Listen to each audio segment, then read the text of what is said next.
ایک خاتون کی تحریر۔ میری عمر 36 سال ہے۔ میری لو میرج ہوئی تھی۔ ہم کلاس فیلوز تھے اور ایک دوسرے کو 6 سال سے جانتے تھے۔ ہم بہترین دوست تھے۔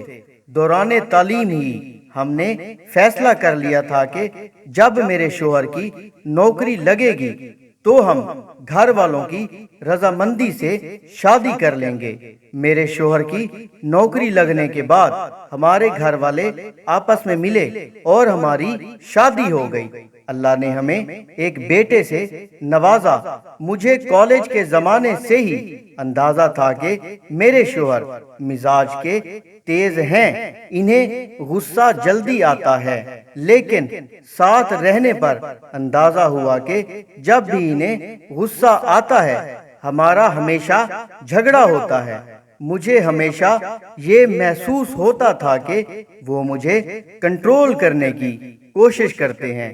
جب بھی جھگڑا زیادہ ہوتا میں اپنے بچے کو لے کر میکے چلی جاتی۔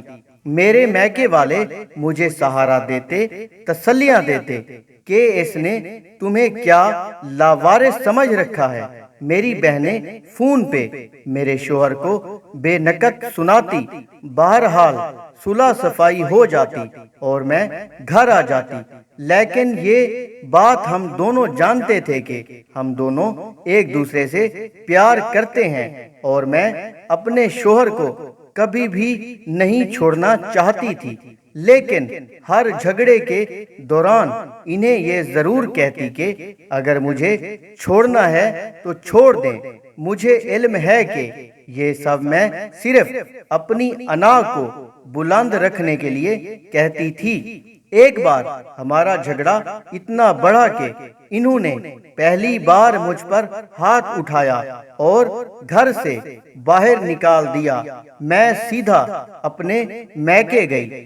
میرے گھر والے مجھے لے کر سیدھا پولیس اسٹیشن گئے۔ میرے شوہر اریسٹ ہو گئے۔ سسرال والوں نے مجھے کیس واپس لینے کے لیے کہا۔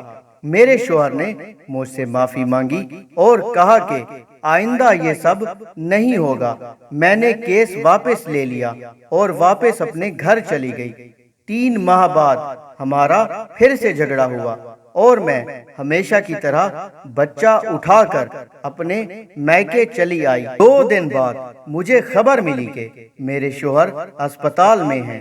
میرے گھر والوں نے مشورہ دیا کہ مجھے انہیں دیکھنے جانے کی ضرورت نہیں ہے، بلکہ میری بہنوں کا کہنا تھا کہ یہ سب ڈرامہ ہے، تمہیں ایموشنلی بلیک میل کرنے کے لیے وہ 1 ہفتہ ہسپتال میں رہے۔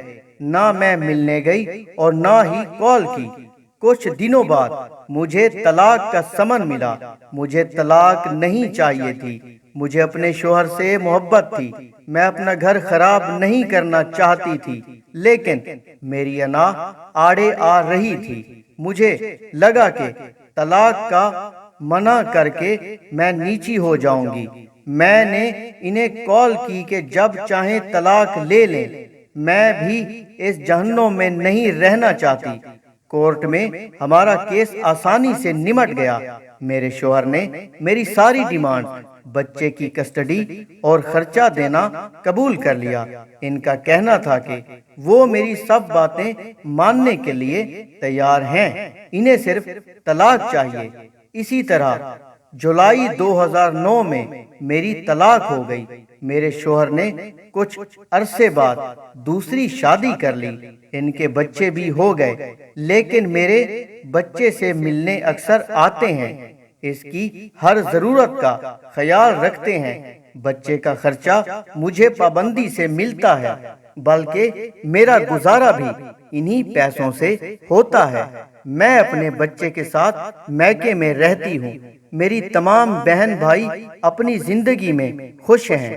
میری وہ بہنیں جو خود فون کر کے میرے شوہر کو باتیں سنایا کرتی تھی، وہ اب مجھے مورد الزام ٹھہراتی ہیں۔ مجھے اب احساس ہوتا ہے کہ میں اپنی شادی بچا سکتی تھی اگر میں نے ہر بات میں دوسروں کو نہ انوالو کیا ہوتا۔ کبھی کبھی ہمارے خیر خواہی ہمیں ڈبوتے ہیں۔ میں ابھی بھی یہ نہیں کہہ رہی کہ میرے شوہر یا میری غلطی نہیں تھی، لیکن ہمارے جھگڑے اتنے بڑے نہیں تھے جن کی وجہ سے طلاق لی جاتی۔ یہ میری درخواست ہے سارے کپل سے کہ جہاں تک ہو سکے اپنے معاملے خود نپٹائیں۔ آپ کا خود سے بڑھ کر کوئی خیر خواہ نہیں۔